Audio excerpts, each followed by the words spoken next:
जब डीजीपी का इस तरह से मर्डर हो जाए तो आम आदमी कैसे जी सकता है। बिल्कुल।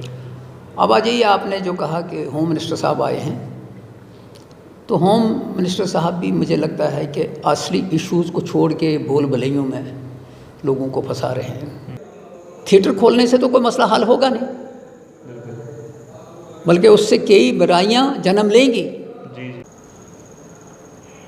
जम्मू कश्मीर की अगर हम बात करें तो जम्मू कश्मीर के अंदर माननीय गृह मंत्री अमित शाह जी का दौरा जो है वो चल रहा है और इसके साथ साथ जम्मू कश्मीर के अंदर काफ़ी धूमधाम से उनका स्वागत जो है वो किया जा रहा है। और वहीं बात करें दूसरी तरफ, जैसे ही माननीय गृह मंत्री अमित शाह जी जम्मू कश्मीर के अंदर एंटर करते हैं, उसके बाद वारदातों का सिलसिला जो है वो शुरू होता है।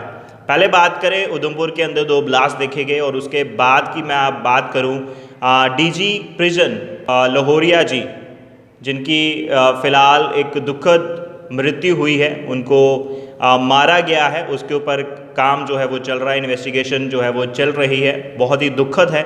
और अगर बात करें, माननीय गृह मंत्री अमित शाह जी जम्मू कश्मीर के अंदर हैं और उनके होते, और बात करें एक डीजी लेवल के पर्सन की, जो एक पुलिस में एक बहुत बड़ी रैंक होती है, अगर उनकी मृत्यु होती है, अगर वो सिक्योर नहीं है, तो जम्मू कश्मीर के अंदर एक आम व्यक्ति क्या सिक्योर है, ये यहाँ पर जो है एक बड़ा सवाल है। और इसी पर बातचीत करने के लिए हमारे साथ जम्मू कश्मीर नेशनल कॉन्फ्रेंस के जो प्रोविंशनल सेक्रेटरी हैं बशीर सर, वो हमारे साथ हैं, इनसे बातचीत करेंगे, क्या कुछ इनका कहना है। सर, बहुत बहुत स्वागत आपका सच न्यूज़ नेटवर्क पर।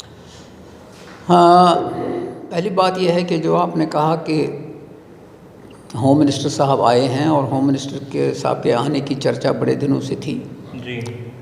और इस चर्चा के अंदर जम्मू कश्मीर में जब भी इस तरह की चर्चा होती है तो कुछ ना कुछ हादसे होते हैं।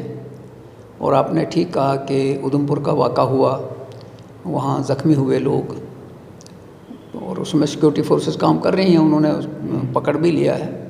लेकिन सबसे बड़ी दुखद खबर जो है वो जब मैंने सुना कि HK लोहिया साहब जो हैं वो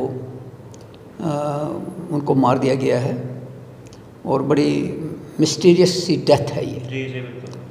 अब ये मालूम नहीं है कि इसके पीछे क्या स्टोरी है, लेकिन अनफॉर्चुनेट है जब मैं ये देख रहा हूँ कि ये DGP साहब जो हैं, ये कैसे मुमकिन है कि यहाँ जो सब इंस्पेक्टर है उसके साथ 4-5 पुलिस वाले आगे पीछे होते हैं, तो DGP साहब को कैसे अकेला छोड़ दिया गया। और यहाँ पर एक बड़ी बात ये भी है, उनके घर के बाहर, और उन्हीं का जो अभी अपडेट सामने आ रहा है कि उनके सर्वेंट थे जो उनको कुक थे, उनको भी अभी एज अ सस्पेक्ट जो है अभी जो है वो अरेस्ट किया गया है, उसके ऊपर भी बात चल रही है। अब इसकी इन्वेस्टिगेशन हो रही है, इसके पीछे इसकी जो परतें खुलेंगी वक्त आने के ऊपर, लेकिन है अनफॉर्चुनेट। इसमें मुझे लगता है कि बहुत बड़ी सिक्योरिटी लैप्स है ये सिक्योरिटी जो जम्मू कश्मीर है, ये मिलिटेंसी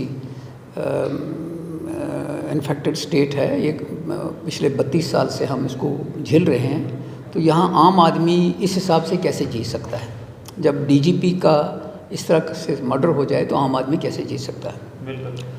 अब आ जाइए, आपने जो कहा कि होम मिनिस्टर साहब आए हैं, तो होम मिनिस्टर साहब भी मुझे लगता है कि असली इश्यूज़ को छोड़ के बोल भलैयों में लोगों को फंसा रहे हैं। कोई क्लियर कट नहीं है ना, वो ये देखते हैं कि जो मिलिटेंसी है इसको कैसे हम हैंडल करें या पॉलिसी क्या है। तो वो रजौरी आज एड्रेस कर रहे हैं और रजौरी और पुंछ के लोगों को लड़ा रहे हैं आपस में। अच्छा जी, हम ये भी कर रहे हैं, वो भी कर रहे हैं। 2014 को मैसिव मैंडेट दिया गया बीजेपी को, लोगों ने कहा कि भाई बीजेपी जो है ये रूल करे, और बीजेपी ने नारा दिया उस वक्त अच्छे दिन आने हैं जी। प्राइम मिनिस्टर मोदी कहते थे अच्छे दिन आने वाले हैं जी। अब 8 साल हो गए हैं, तो अब लोगों ने कहना शुरू ये किया कि वही दिन अच्छे थे, ये जो अच्छे दिन नहीं है। चाहे उसको सिक्योरिटी के हवाले से देखो, इकॉनमी के हवाले से देखो, चाहे आप इसको इस एंगल से देखो कि जो बिज़नेस है वो लोगों का ख़त्म हो रहा है, डेली वेजर सड़कों के ऊपर है। और आज तो कहीं ना कहीं जम्मू को अगर मैं बात करूँ, जम्मू कश्मीर को सिटी ऑफ टेम्पल्स कहा जाता था, लेकिन आजकल जो भी कोई एंटर करता है वो देखता है कि जम्मू को सिर्फ प्रदर्शनों का शहर कहा जा रहा है, city of protest and demonstration. वही नहीं, हर एक आदमी चिंता में है जी। डिप्रेशन में है कि उसको ये मालूम नहीं है कि कल क्या होने वाला है।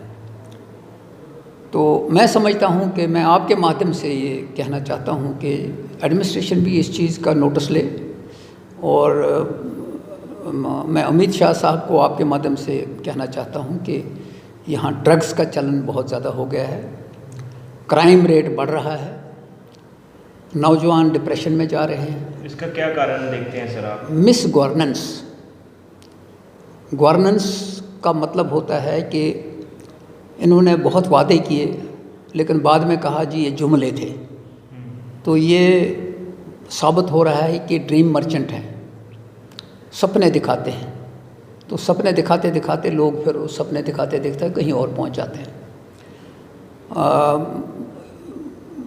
बहुत सी चीज़ों की कीमतें इतनी हाई हो गई हैं कि आम इंसान की पहुंच से बाहर है।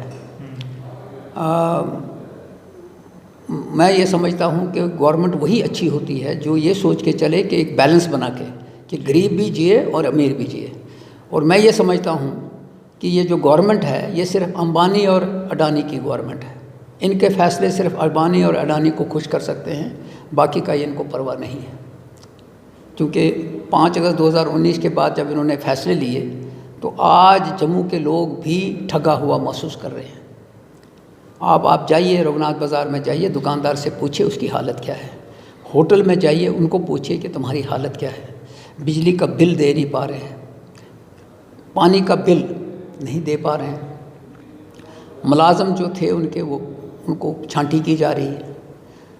इसी दौरान बहुत सी प्रॉब्लम्स हैं।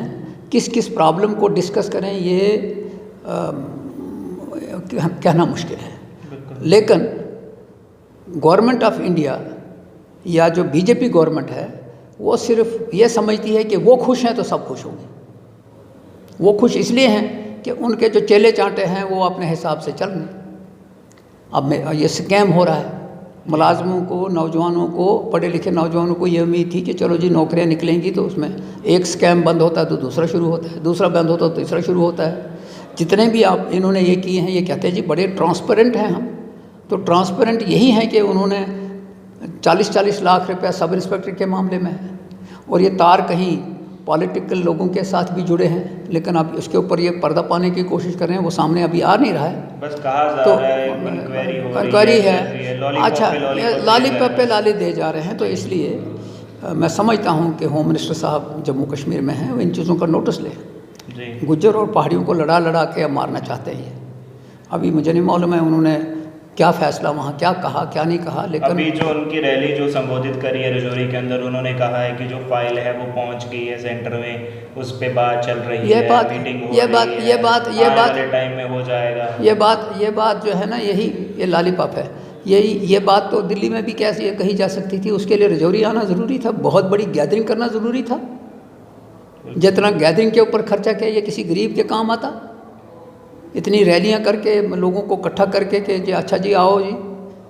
जी एक चीज़ आपने गरीब, और इससे मुझे एक और चीज़ याद आई। यहाँ पर जम्मू के अंदर एक सफाई कर्मचारी नाइट के अंदर काम कर रहा था, क्योंकि माननीय अमित शाह जी का दौरा था और वो रात में सारे सफाई कर्मचारी काम कर रहे थे। और उस सफाई कर्मचारी को एक सेंट्रो कार ने हिट किया, और उस बच्चे की युवक था 24 से 25 साल का, जिसकी उस जैसे ही कार ने हिट किया ऑन द स्पॉट उसकी मृत्यु हो गई। और एडमिनिस्ट्रेशन की तरफ से कहीं ना कहीं कंपनसेशन कुछ मिलना चाहिए। उसमें बताया जा रहा है कि 10 से 15 लाख तक कुछ कंपनसेशन होगा।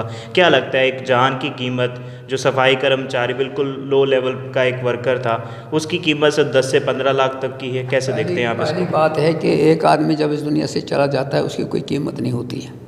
लेकिन अगर उसी के परिवार को कंपनसेट किया जा सकता है तो कंपनसेट करना चाहिए, ताकि वो जो लॉस है उसको थोड़ा सा वसूलियत हो। क्योंकि अगर वो नौजवान जो था वही कमाई करता था, उस पर फैमिली निर्भर करती थी, तो होना चाहिए। अदरवाइज़ तो जो उसकी कीमत ये नहीं है कि 25 लाख से वो बंदा पैदा नहीं हो सकता, 30 लाख से नहीं पैदा होता है, क्योंकि वो भरपाई नहीं हो सकती है। लेकिन ये भी हकीकत है कि ये देख लीजिए ये क्यों हुआ। ये इस रात को ही ये स्वच्छ भारत अभियान जो चला, ये तो पिछले कुछ अरसे से मैं स्वच्छ भारत अभियान देख रहा हूँ। और उस स्वच्छ भारत अभियान उनकी ऐनक में जिधर स्वच्छ दिखता है उधर भारत नहीं है, जिधर भारत है उधर स्वच्छ नहीं है। वो सारा ड्रामा है। इधर देखो गलियों के अंदर क्या हालत है। इनकी दूसरा प्रोजेक्ट है स्मार्ट सिटी।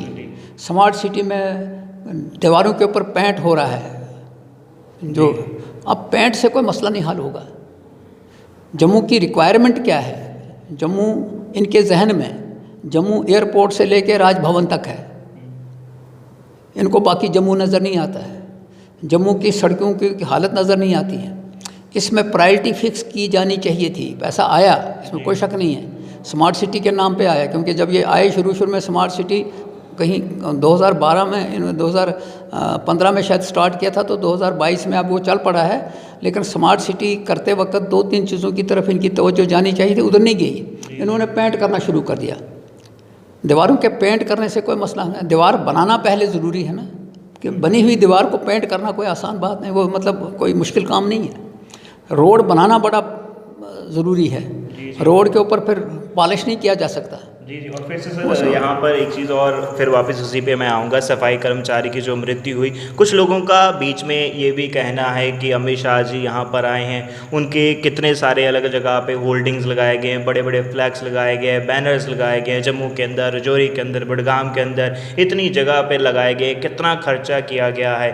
और कहीं ना कहीं भाजपा की तरफ से, जहाँ किसी पार्टी की तरफ से उस युवक के घर तक अभी कोई नहीं पहुँचा, तो क्या जहाँ इतना पैसा खर्च किया गया, क्या उस फैमिली को कंपनसेट नहीं कर सकते वहाँ पर? पहली चीज़ मैं आपसे बताना चाहता हूँ, आपने बिल्कुल दुरुस्त बात कही। इनको आदमी की कीमत का तो एहसास ही नहीं ना है, ये क्यों जाएंगे वहाँ? आदमी की कीमत इनके पास नहीं है। ये जो बड़े बड़े बैनर्स आप देख रहे हैं ना, ये लोगों की रिक्वायरमेंट नहीं है।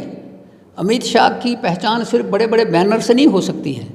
किसी पार्टी की पहचान सिर्फ बड़े बड़े बैनर लगाने से नहीं होती, उसकी पहचान होती है ग्राउंड वर्क में उसने क्या किया है, ग्राउंड वर्क में आम आदमी को क्या सहूलियत दी है। इन्होंने डंडे मारे, ये जो महाराजा हरि सिंह की छुट्टी दी, पहले उनके लाठी चार्ज किया उनको, एक दफ़ा नहीं कई दफ़ा। तो सवाल यह है कि गुड गवर्नेंस, मैंने कहा कि गुड गवर्नेंस ये होती है कि ग्राउंड लेवल पे देखा जाए कि रिक्वायरमेंट क्या है। एक आदमी को 2 टाइम का खाना चाहिए, उसको टाइमली पानी चाहिए, बिजली चाहिए, ये ज़रूरत है आज।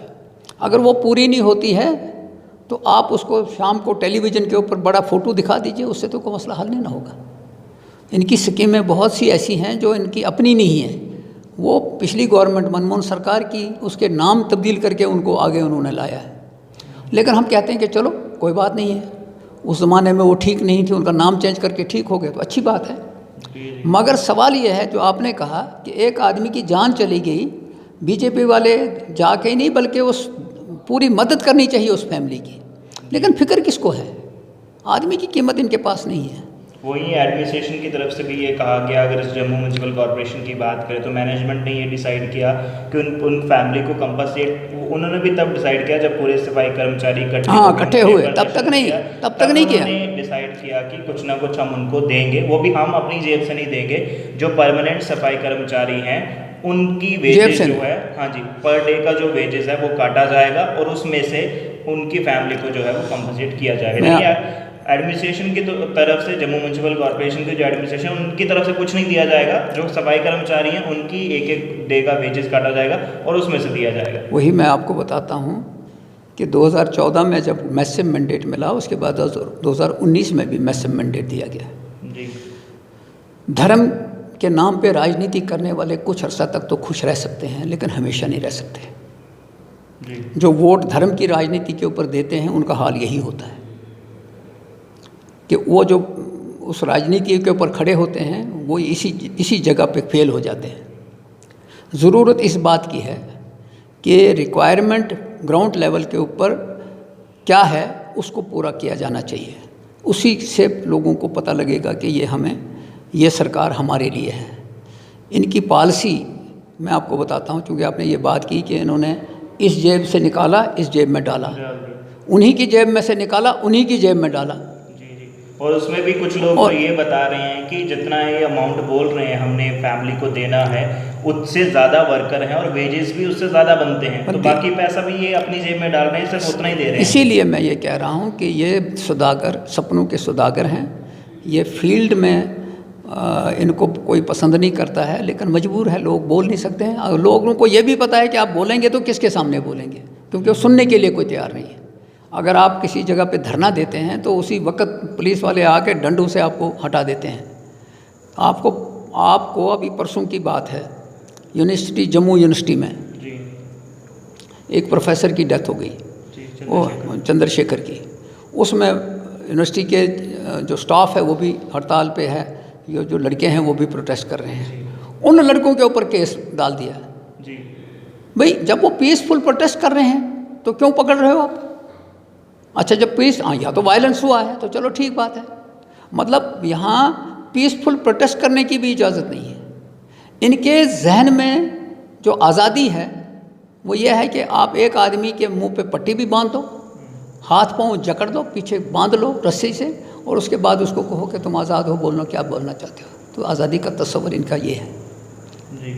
और वक्त आ गया है कि लोग इस बात का इंतज़ार कर रहे हैं कि 2024 में इनको मज़ा चखाएंगे। लेकिन मैं समझता हूँ कि धर्म हमेशा इंसान को कमज़ोर कर देता है जी। धर्म के नाम पर राजनीति जो है हमेशा नुकसानदेह होती है, कुछ टाइम के लिए कुछ काम के लिए टिके रह सकती है। और अभी चल रहा है मसला, लोग वो कहते हैं कि अच्छा ठीक है जी कोई बात नहीं है, फाके भी मर रहे हैं। जम्मू के लोग आज महसूस कर रहे हैं कि उनके साथ जुल्म हो रहा है, लेकिन बोल नहीं रहा है कोई। पानी आपको कभी टाइम पे मिलने जहाँ पीछे उनकी स्ट्राइक थी जो डेली वेजर्स हैं, ये डेली वेजर्स बड़ी बड़ी बातें तो छोड़ो, बड़ी बड़ी बातें तो छोड़ो, लेकिन ये जो डेली वेजर्स हैं यही तो कहाँ सिस्टम चला रहे हैं। जो परमानेंट मुलाजिम है वो सिस्टम नहीं चला रहे हैं, डेली वेजर चला रहे हैं। और उनको सड़कों के ऊपर खड़ा कर दिया। और ये भी याद है मुझे कि जब 2014 में उन्होंने कहा जी हम इनको करवाने, इन्होंने नहीं किया, पहली गवर्नमेंट ने नहीं किया, हम करेंगे, तो तब से 8 साल हो गए। अब उन लोगों को भी लगता है कि हमको ये ठगा रहे हैं। उसमें से कोई बेचारे बूढ़े हो गए, कोई बेचारे ये हो गया, ये उस गवर्नमेंट की भी गलती थी, उनको कर लेना चाहिए था, नहीं किया। लेकिन जब उन्होंने नहीं किया तो इनको तो करना चाहिए था। 8 साल से तब से हो गए। मैं आपसे जानना चाहूँगा, डेली वेजर्स जो हमारे भाई हैं काफ़ी टाइम से प्रदर्शन कर रहे हैं, और अगर हम बात करें भाजपा अध्यक्ष रविंद्र राणा जी के जब पास हम जाते हैं, जब उनके बयान जो वायरल होते हैं, उनका जो स्टैंड आता है डेली वेजर्स के ऊपर, उनका ये कहना होता है कि जैसे अब हमारी सरकार आएगी, पहली कैबिनेट मीटिंग में तमाम डेली वेजर्स का जो मसला जो है वो हल किया जाएगा। इसको आप कैसे देखते हैं? देखिए पहली चीज़ ये है, रविंद्र रैना साहब के मतलब तो मैं कुछ नहीं कहूँगा, इज़ ए वंडरफुल मैन, क्या कहूँ उसके लिए। और पहली उन डेली वेजर्स के ऊपर भी मुझे हंसी आती है कि जो रविंद्र रैना से मांगने के लिए जा रहे हैं। वो यही हमारी कमज़ोरी है। उनको एलजी से मांगना चाहिए, उनको एलजी के पास जाना चाहिए, डिब काम के आज नहीं सब कुछ है। नहीं मैं वही बात कर रहा हूँ, पार्टी वही है। उनको ये याद नहीं आता है कि 2014 में जब इन्होंने गवर्नमेंट की थी तो उन्होंने हमसे वादा किया था कि हम जी ये करेंगे परमानेंट, और परमानेंट करने के बजाय उनको लाठियाँ पड़ रही हैं। उनमें से कईयों की टांगें तोड़ दी हैं जी। कुछ डेली वेजर्स की डेथ भी हो गई इसमें। तो कहने का मतलब यह है कि ये अच्छा तो है नहीं, लेकिन इनकी डिक्शनरी में ये चल रहा है तो वो कहते हैं चला दो।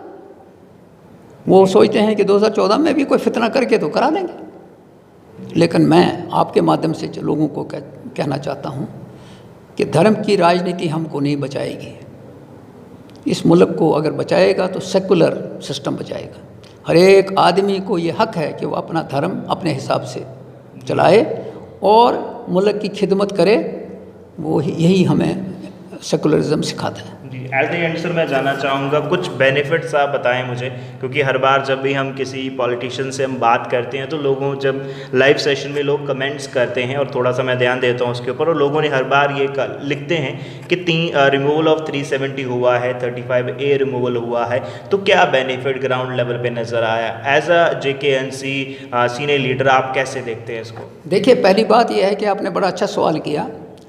370 जब हटाया गया तो मैं इसको नाम देता हूँ ये कॉन्स्टिट्यूशनल कूप किया गया जम्मू कश्मीर के अंदर। उस कॉन्स्टिट्यूशनल कूप को करने से पहले कोई महीना 2 महीने पहले ऐसे हालात पैदा कर दिए गए, सिक्योरिटी के सिस्टम को इस तरह का डिस्टर्ब कर दिया गया कि हर एक आदमी सोचने लगा पता नहीं क्या होने वाला। नई नई स्टोरियाँ आने लगी। 5 अगस्त 2019 को सारी जम्मू कश्मीर स्टेट ऑलमोस्ट एक किस्म का जेल खाना बना के उन्होंने एक पार्लियामेंट के अंदर पास कर दिया कि जी 370-35 से हटाया। उसके बाद उन्होंने, उससे पहले भी चूँकि इनका ये टारगेट था, उसके बाद उन्होंने शुरू कर दिया कि जनाब जम्मू कश्मीर जो है तरक्की नहीं कर रहा था, ये 370 हटाने के बाद ही जम्मू कश्मीर में तरक्की हो रही है। जी।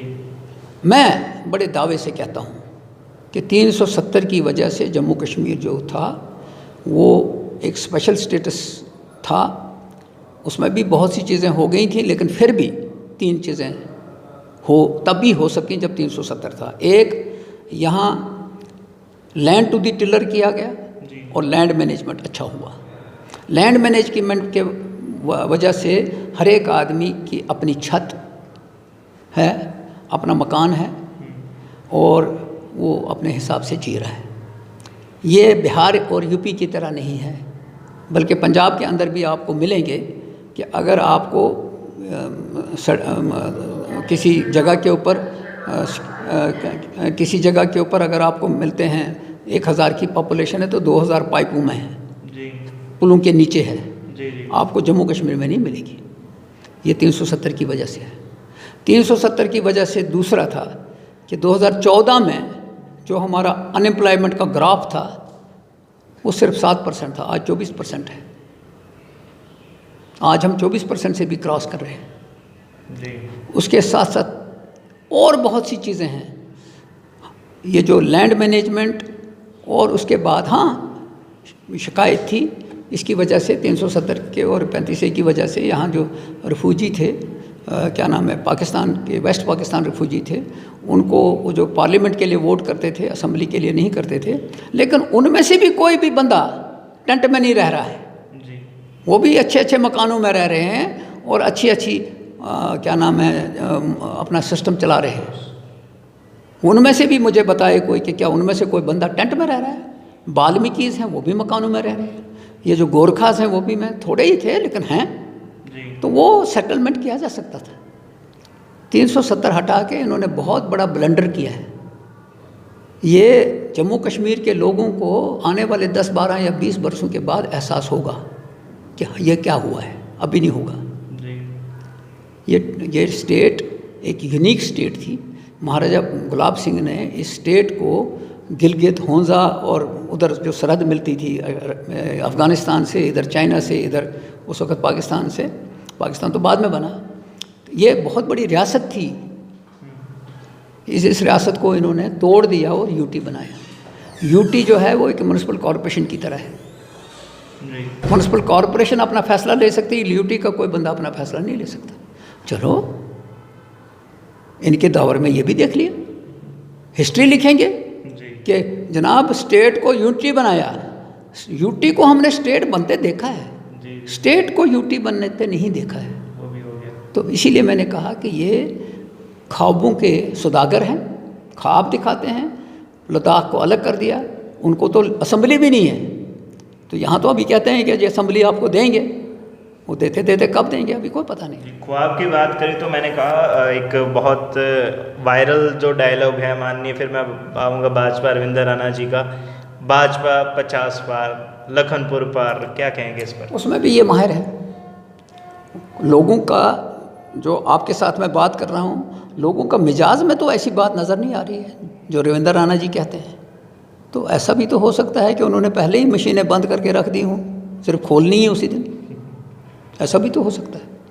नहीं तो आप चलिए, आपके पास कैमरा है, वो सब कुछ है, चलिए लोगों के पास पूछिए किसी को कोई बात क्या कहता है। नन कोई भी इस चीज़ को सपोर्ट नहीं कर रहे हैं, लेकिन उसके बावजूद अगर वो कहते हैं तो मैं यही कहूँगा कि ख्वाब देखना कोई बुरी बात नहीं है। जी। तो बात करें JK&NC का क्या स्टैंड है जम्मू कश्मीर की अनएम्प्लॉयमेंट और डेली वेजर्स को लेकर? देखिए, जम्मू कश्मीर के अंदर नेशनल कॉन्फ्रेंस ने जब से भी यहाँ सिस्टम संभाला है, यहाँ डेली वेजर्स NC नहीं लगाए, एक सिस्टम में लगाए। फाइनेंशियल पोजीशन अच्छी नहीं थी लेकिन लगाया, कुछ ना कुछ तो खा रहे थे, लेकिन इस उम्मीद से खा रहे आज नहीं तो कल परमानेंट हो जाएंगे। लेकिन इन्होंने उसको इस तरह कर लिया। दूसरी चीज़ ये है कि नेशनल कॉन्फ्रेंस, मैं कम से कम कोई शर्म महसूस नहीं करता हूँ कि जम्मू कश्मीर आज जो कुछ है, लखनपुर से लेकर लद्दाख तक, उसमें नेशनल कॉन्फ्रेंस का ही सबको रोल है। जो पुल बने हैं, ब्रिजेस बने हैं, ये जो नेशनल कॉन्फ्रेंस जब आई दोबारा तो जम्मू का जो पुल था लोहे का महाराजा के ज़माने का वो भी नहीं बन पाया था, वो तो नेशनल कॉन्फ्रेंस ने बनाया। ये जो बनाया, हाँ इन्होंने अभी कुछ नहीं बनाया, ये जो कुछ बनाएंगे वो 20 साल के बाद नज़र आएगा। अगर अभी तो बनाया कुछ नहीं, अभी नज़र नहीं आ रहा है। मैं आपके माध्यम से पूछता हूँ कि आप हमें बताइए कि आपने कौन सा प्रोजेक्ट इस वक्त शुरू किया जिसमें मैं कहूँगा कि यहाँ 10,000 या 5,000 या 2,000 आदमी लग सकता है।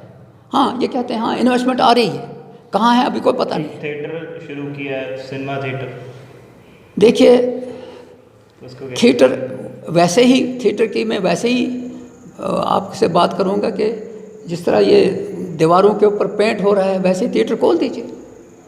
थिएटर की ज़रूरत ही आज महसूस नहीं होती। ये जो मोबाइल हर एक के हाथ में है इसमें सब कुछ है, यानी उसकी कोई ज़रूरत नहीं थी, वो तो मैंने इसीलिए कहा कि जो चीज़ लोगों को चाहिए वो दे नहीं रहे, जो उनको नहीं चाहिए वो मुहैया कर रहे हैं। थिएटर खोलने से तो कोई मसला हल होगा नहीं, बल्कि उससे कई बुराइयाँ जन्म लेंगी। थिएटर से मसला नहीं हल होगा, लेकिन मैं तो लोगों पे छोड़ूंगा कि वो क्या करेंगे। लेकिन मैं इतना तो कहूँगा कि आज थिएटर के पास जाने की फुर्सत किसको है। ये जो हाथ में मोबाइल है इसमें तो थिएटर से बढ़ के बड़ी चीज़ें हैं। जी जी। तो इसलिए ये हमेशा उस चीज़ की तरफ चल पड़ते हैं जो लोगों की रिक्वायरमेंट नहीं है। तो इसीलिए मैंने कहा कि ये लोगों को भूल भुलैया में ले रहे हैं। जी जी। चलते हैं। जी जी। और यहाँ हम कन्वर्सेशन ख़त्म करेंगे एक सवाल के साथ सर। देखिए भाजपा जन किसी पॉलिटिकल पार्टी की मैं बात करूँ तो उस सफाई कर्मचारी जिनका नाम गैब्रियल खोखर है उनके परिवार तक नहीं पहुँची, क्या JKNC से कोई उनके परिवार के पास उनके घर में पहुँचेगा, क्या कहेंगे? बिल्कुल जाएंगे। मैं चूँकि ये जो वाक़ा हुआ है हम उनके घर में जाएंगे, बल्कि पूरी उसमें हम यही कर सकते हैं इस वक्त कि भाई उनके साथ अपनी हमदर्दी जाहिर करें। बिल्कुल आपके माध्यम से मैं कहना चाहता हूँ, हमारे गुप्ता साहब आज आए नहीं, मैं उनको कहेंगे कि वहाँ जाएंगे, लेकिन हम ये कहेंगे कि हम डेवलपमेंट पर भरोसा रखते हैं। डेवलपमेंट की है जितना भी है। यहाँ मैं आपको याद दिलाना चाहता हूँ 1975 में जब शेख साहब दोबारा आए तो उन्होंने सिंगल लाइन एडमिनिस्ट्रेशन का कॉन्सेप्ट दिया। वो पूरे इंडिया में किसी जगह नहीं था। 370 की वजह से लैंड टू दी टिलर किया, लेकिन 75 में जब वो दोबारा आए और उस वक्त उन्होंने सिंगल लाइन एडमिनिस्ट्रेशन दिया। सिंगल लाइन एडमिनिस्ट्रेशन में डिप्टी कमिश्नर को ये सारे पावर्स थे। नीचे जो MLA होता था वो जनता पार्टी का हो, कांग्रेस का हो, BJP का हो, मेंबर होता था, वही फैसले करता था, वही फैसला आगे चलता था। इन्होंने उस मसले को भी, उस सारे सिस्टम को भी डिसमेंटल कर दिया। तो हम जब आएंगे हम इस चीज़ को महसूस करते हैं, क्योंकि ये चीज़ें, ये फैसले लोग करते हैं। असम्बली को चुनते हैं लोग, और वो असम्बली में जो फैसले होते हैं वो लोगों के जहन के फैसले होते हैं। तो इस वक्त जो सिस्टम है ये ब्यूरोक्रेटिक सिस्टम है। ब्यूरोक्रेटिक सिस्टम असम्बली का मुतबादल नहीं हो सकता। जी जी। और बात करें जम्मू कश्मीर की सबसे बड़ी पार्टी JKNC है, तो क्या उनकी तरफ से कुछ फाइनेंशियल कंपनसेशन ऐसा कुछ अभी परिवार को दिया जाएगा क्या? देखिए जो कंपनसेशन अभी मैं इस मामले में नहीं कर सकता हूँ, क्योंकि जब फारूक साहब जम्मू आएंगे तो what ever will be possible, but इस वक्त हम ये कर रहे हैं कि भाई वहाँ तो कम से कम हम जाएँ। ये जब वाक़ा हुआ, अभी ताज़ा ही वाक़ा हुआ है, तो हम ये करेंगे। मैं चूँकि वो अपने जब फारूक साहब जम्मू आएंगे मैं उनसे बात करूँगा, उस वक्त देखेंगे कि क्या हिया सकते हैं। जी, लास्ट में जम्मू कश्मीर के अवाम को क्या मैसेज देना चाहेंगे? मैं जम्मू कश्मीर के अवाम को आपके माध्यम से अपील करूँगा कि वो हालात को समझें और ये जो ब्यूरोक्रेटिक सेटअप को ख़त्म करने के लिए डेमोक्रेटिक सेटअप को बहाल करें की कोशिश करें, और इलेक्शन ही उसका एक वाहिद हल है, और जमहूरियत को बहाल रखें, सेकुलरिज्म को मजबूत करें। जी बहुत बहुत शुक्रिया। तो ये थे हमारे साथ बातचीत के लिए JKNC से प्रोविजनल सेक्रेटरी शेख बशीर जी, जिनसे आज हमने आपको रूबरू कराने की कोशिश करी, और जम्मू कश्मीर के अलग अलग मुद्दों पर हमने इनसे बातचीत करी और इनसे उन व्यूज़ लेने की कोशिश करी, जानने की कोशिश करी। और हमारा ये वार्तालाप आपको कैसा लगा, आप अपनी राय जो है कमेंट सेक्शन में ज़रूर रखें। फिलहाल के लिए इतना ही। जुड़ रहे हैं आप सच न्यूज़ नेटवर्क के साथ। नमस्कार। Thank you.